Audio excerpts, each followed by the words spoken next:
Hi guys, welcome back to my channel. I hope you're having a great day so far and welcome to today's video, which is going to be my first impressions and a wear test using the new SAIE Glowy Skin Foundation. So if you are interested in this foundation and how I feel about it, then let's get started. Okay, so this new foundation from SAIE Beauty, this is like my first ever product from SAIE. I've never tried anything from the brand, so I was very excited when I saw this launch on Cult Beauty, which is where I got mine from. So this product claims to be a lightweight serum foundation with medium buildable coverage that brightens and leaves a luminous finish, blends easily for a hydrated and seamless second skin appearance. This is also cruelty-free brand. It is available in 36 shades and will set you back £34 or $40. Now it does also say that you need to shake this formula well before you use it and that separation is normal due to the number of skincare ingredients within this foundation.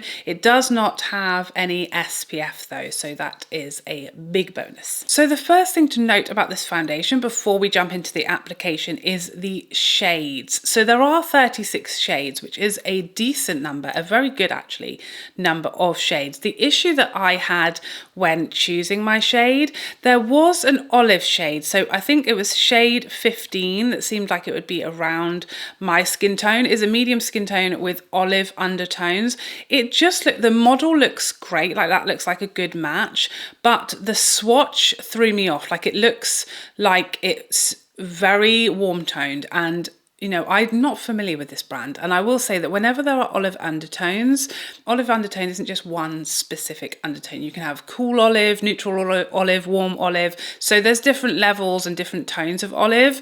And if I don't know a brand and I don't know they do olive tones very well, or they do my olive undertones very well, I tend to plump for a neutral tone just because olive undertones can in reality be very orange and very warm. Some brands just don't get them right for me. So I was a little nervous to choose shade 15 just because I don't know SAIE, I don't know their shade range, and the swatch did look like it was going to run a bit too warm for me. So I was looking for a neutral shade.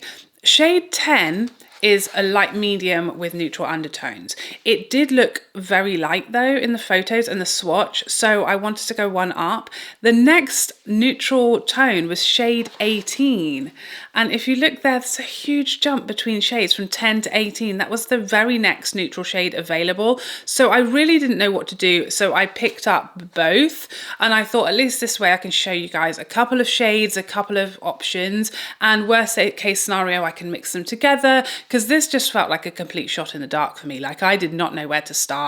There were no reviews online that were kind of around my skin tone, so it was really a straight out guess. I have no idea what my shades would be, so I thought at least getting a couple, I've got some options. Hopefully one of them or a combination of the two will work for me. So that's just something that might be a problem for you guys if you're around my skin tone. Obviously I'm going to show you these shades, what they look like and how they work on me. But the available shades within this foundation was a slight challenge for me, I will say that. It's the biggest challenge I've had for a while because I would consider myself an expert at choosing my foundation shade online, because I have to do it every single time. Every single time I have to choose my foundation shade online because I don't live near large makeup shops that stock lots of the brands that I want to try, and so I always have to order online. So I've got it down to a fine art. Okay, this was a challenge for me. I didn't know where to start.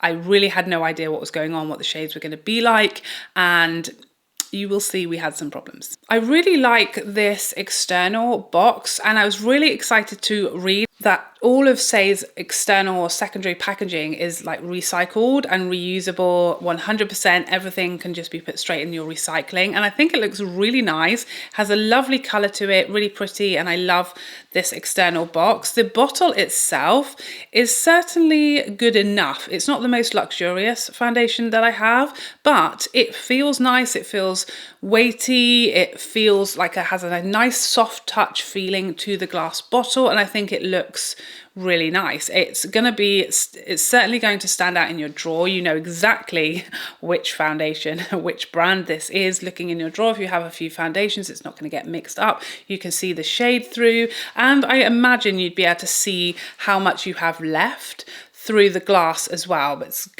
I definitely think you're going to be able to tell that, especially if you hold it up to the light. It does have a pump and you get 1 full fluid ounce. So yeah, nothing amiss when it comes to the packaging or the first impressions. But of course the proof is in the pudding. So let's get this foundation on my face and see how we like it. Okay, so like I said, a bit of a strange one as far as the shades. I mean, you can see if what's inside the bottle is anything like what this jump looks like, you know, for this to be like the next neutral shade up from this is a madness. So we're gonna see how this works. So here are the 2 shades in the bottle. They don't look as extremely different in the bottle as they did on the like out external packaging, just the color of the label. So hopefully that might be a good thing, as you know, we want one of these shades to work on its own ideally. So that is shade number 10, a very liquidy formula. That's the first thing I noticed just when pumping that out. You know, it's very runny, very thin consistency. So I mean, that looks like a really nice summer shade for me. That shade 18, for sure, that will be a perfect summer shade. This shade 10 definitely looks quite peachy. It doesn't look like a neutral shade to me. Definitely does not look like my undertones, but we're gonna make it work. I really was like not sure where to go with this, so we'll see. But the more I look at that shade 10, I'm thinking it's gonna look a little crazy. We will see. I already have my primer on. I use my Tom Ford primer just to give me a very consistent base. Like, I know that primer very well. I know it works. I know what it looks like with many foundations. So it's a nice fair test with my usual primer. I don't smell anything, so that's a good sign. This is going on very naturally initially. Really natural, quite light amount of coverage, but it is getting rid of that redness really quickly with like quite a small amount of product, which is nice. It's definitely doing a decent job of neutralizing. I don't think this is like the best foundation match I'm ever going to have in my life, but I do think I can make this shade work, certainly enough for, you know, review purposes and just to work out whether I actually want to investigate other shades or not, because shade matters, you know. Like, if the best foundation in the world, you don't have a good match in it, it's just not going to be your favorite, is it? Like, shade is important. But perhaps that olive shade, if I can just see it in action, might be better. So I'm going to keep investigating. But I do feel a bit more hopeful with this on the skin. I can actually make this shade work, which initially I wasn't sure I could. And I definitely think that shade 18 is great if you are like a summer match to me. I think that one is much less worrying to me. That looks like a much better undertone for my summer skin. Now, it does say on the packet that it is recommended to buff and blend using the base brush. So it does seem like a foundation that will do better with a brush as far as the brand are concerned, but it also, I would agree with that, because it is that really thin kind of watery consistency. So I think with a sponge, it is just going to soak up a lot of your product, and a lot of your product is going to be stolen, thieved from you by your beauty blender. This does definitely have an interesting consistency. Like, I can almost, like, it feels serum-y going on. It kind of feels like nothing, but it has that feeling of sort of evaporating on the skin. I'm adding it, I'm putting it on, but it doesn't feel like I've got anything on my skin. It's feeling very lightweight and hydrating actually on the skin. Feels lovely, very comfortable, very light. So I'd definitely say, you know, it claims to be a medium buildable foundation. I'd say we are at like a medium. I can still see redness showing through, so I do want to see if I can build so that my redness is completely hidden, as it should be with like a medium buildable. I would expect, you know, skin to still be showing through, but I feel like the majority of my redness and discoloration should be evened out because it's not extreme. I don't have any extreme discoloration or acne scarring or anything like that that should take, you know, a really high coverage or a high amount of coverage to cover and to even out. So I think any foundation that is certainly a medium buildable foundation should be giving me an even skin tone, which I think this just about is. But I think like the shade, because it's really quite off, like now that I've built this up to like a medium, it's definitely like giving peachy tones to me, like, and that is not like helping with my redness. It's definitely taking me quite a bit of effort to cover. I'm also noticing I'm having a bit of an issue like building it. Like it's almost like as I'm putting my brush there, it's leaving a mark where my brush is, and I wouldn't expect that from a foundation that, you know, states it is buildable. Like I would expect it to be able to build it easily. But I am having to do a little bit of work just to build it and just to get rid of brush strokes. I'm having to do a little bit of elbow grease to get the brush strokes to go. I think that's about as much as I'm going to be able to build, because like I said, as I'm kind of continuing to build it up, I'm not really getting any more coverage. I can still see a bit of redness and discoloration showing through, but I feel like at this point, as I'm building, it's almost like I'm starting to like just move it about and it's not really building that successfully. So I'm just going to leave it at that. I'd say we're at a sort of lower end of medium at this point. So I think this is more of like a light medium coverage foundation to me. It's very thin, it feels very lightweight, it's giving me a really nice juicy glow, but at this moment I feel like it's sort of sitting on top of the skin. I don't know if you'll be able to see this on camera, I hope you can, but it's almost just like it's not working its way into the skin. However, I will say the Charlotte Tilbury Beautiful Skin Foundation does that initially. And it's like by the time I finish my makeup, it's found its way in there and it's looking glorious. So I'm definitely going to give this foundation a bit of time. I'm going to do the rest of my makeup. I want to see if it's settling in lines. I want to see if it's working into the skin and everything's kind of looking a bit more seamless. And yeah. Don't judge a book by its immediate cover. We want to go at least a couple pages deep, okay? So let's finish off and I'll be back. Okay, so I'm back. I've obviously finished my makeup off. No issues applying products on top of this foundation.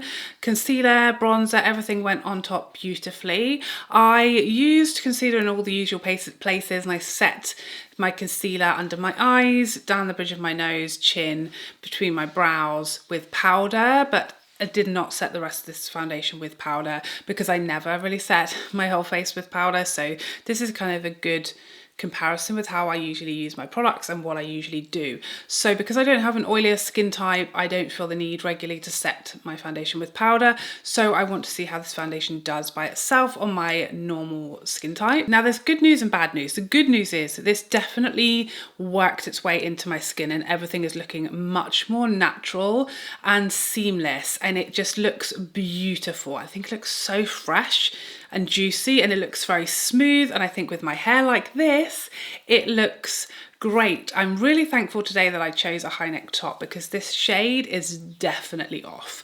Like,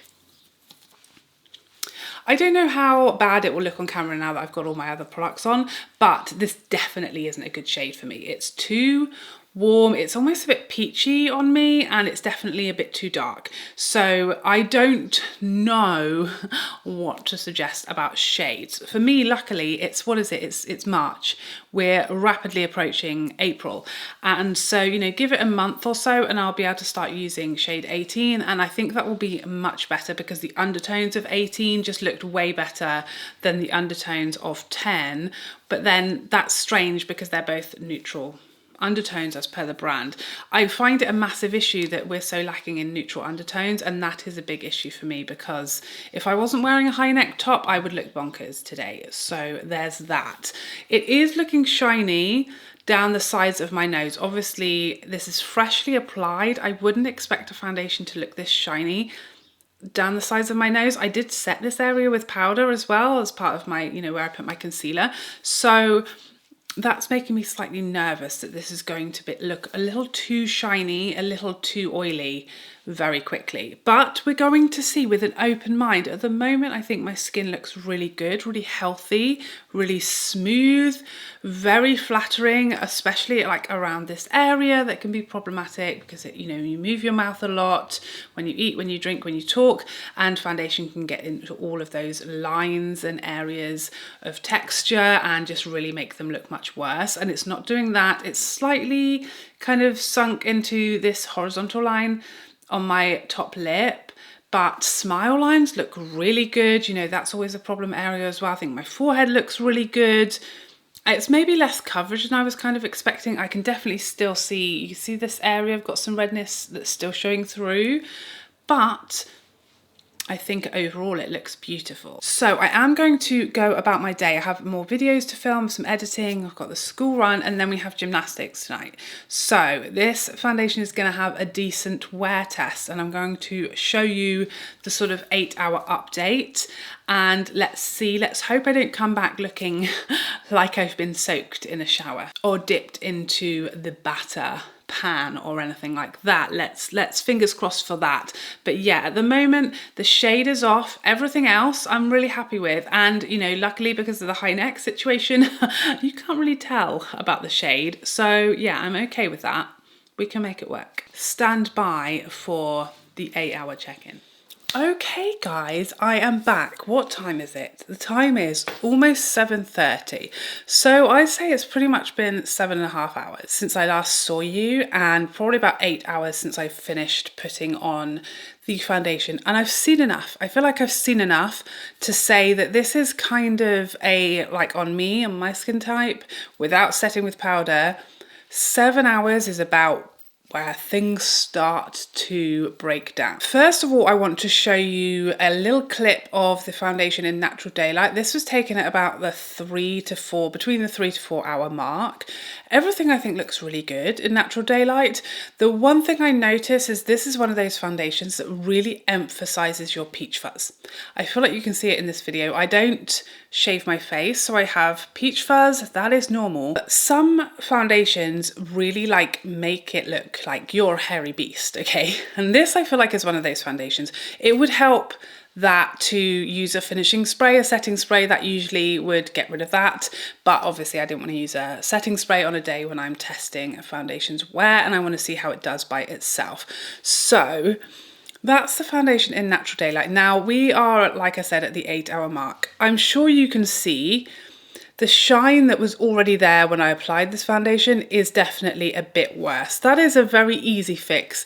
If I was just to tap some powder here, then I feel like that would take away the kind of excess shininess. And I feel like once you're shiny here, you just look greasy and shiny. Even though it's really only here, it just gives that effect. The other thing I'm noticing wear-wise is, I think if you like look here, I mean here I've obviously still got blush and bronzer and highlight, that this kind of helps things wear better because you've effectively set these plates, like this cheek with bronzer with a powder.